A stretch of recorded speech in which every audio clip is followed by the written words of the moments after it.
With Henley Regatta almost underway, campaigners say E. coli levels have been alarmingly high in that stretch of the River Thames. We are almost certain that actually what we're seeing is coming from Thames Water sewage treatment works.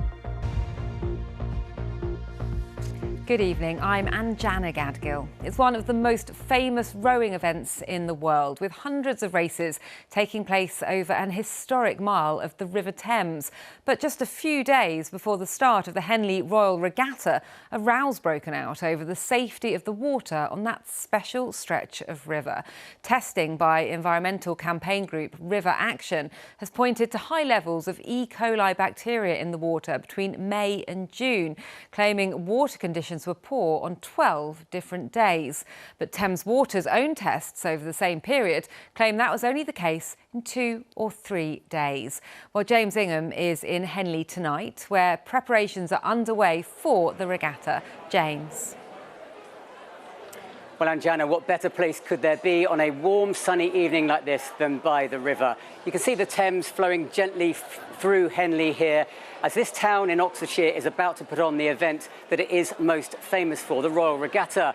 Hundreds of crews have come here from around the country and around the world. You can see many of them preparing for qualifying races tonight ahead of the main regatta next week. And many of them have been out on the water in those heats this afternoon. Well, even before launching their boats, they were given a warning about the potential hazards that lurk in the swirling currents of the water on which they spend much of their lives. It is an invisible hazard that has the potential of devastating health consequences. Rowers getting final practice in before next week's regatta on the River Thames, sparkling in the June sunshine.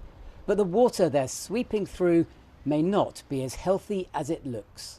So for E. coli, we have this handheld microbiological device. Dave Wallace was a regular swimmer in the Thames until he saw what he was in there with, evidence of human sewage.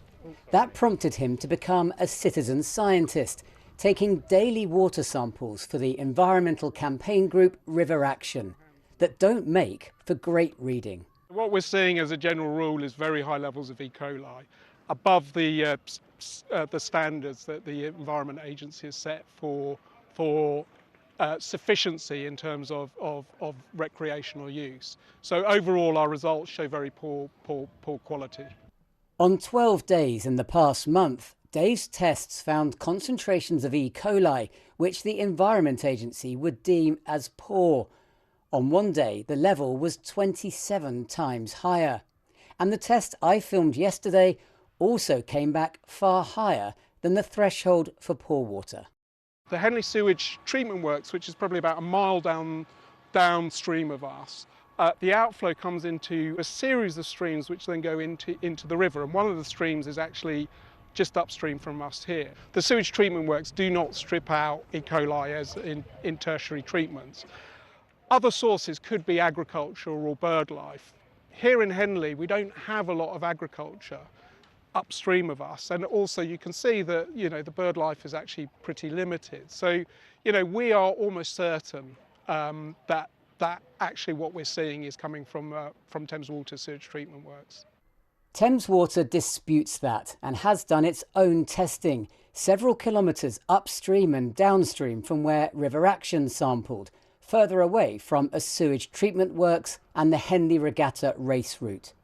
It tested every other day, but in the same period, it recorded poor figures only twice.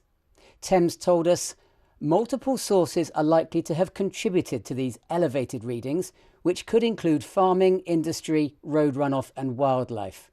We need an honest and balanced debate that recognises the range of factors impacting river health, rather than an alarmist approach that tries to apportion blame in a misguided way.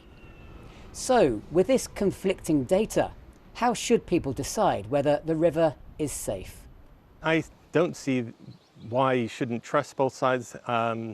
Superficially, they are measures of what's happening in the river at a particular time using a particular method. What we need is better testing. So what I would say better testing is something that is real time, that protects someone. That's the kind of proactive monitoring that this world and this country needs, and we don't have it yet. The Henley Regatta has a record number of entrants this year. Organisers have given specific advice to rowers to help them avoid potential harm from the river. Well, the regatta itself doesn't start until next Tuesday, but today qualifying has begun, so there's a real atmosphere here on the River Thames. Well, I'm joined now by one of the stewards of the Henley Regatta, Adam Freeman-Pask, also a former Olympic rower yourself. What is it that you're having to tell competitors this year to stay safe? Safety of all our competitors is our primary concern, and we've been really clear and simple with simple guidance for everyone to stay healthy on the water when the water quality is poor. So what sort of measures are people having to take? So yeah, some simple things like really making sure that everyone sort of washes their hands and washes all their equipment when they come off the water, being really careful if you do choose to eat when you're on the water, using things like closed top bottles, water bottles rather than sports caps, and then also preferably having a shower and washing clothing once you've finished racing. If anyone was to ingest anything, then we have a really great medical team on site which they can go and speak to if they have any concerns. It must be frustrating for you that you have to do this.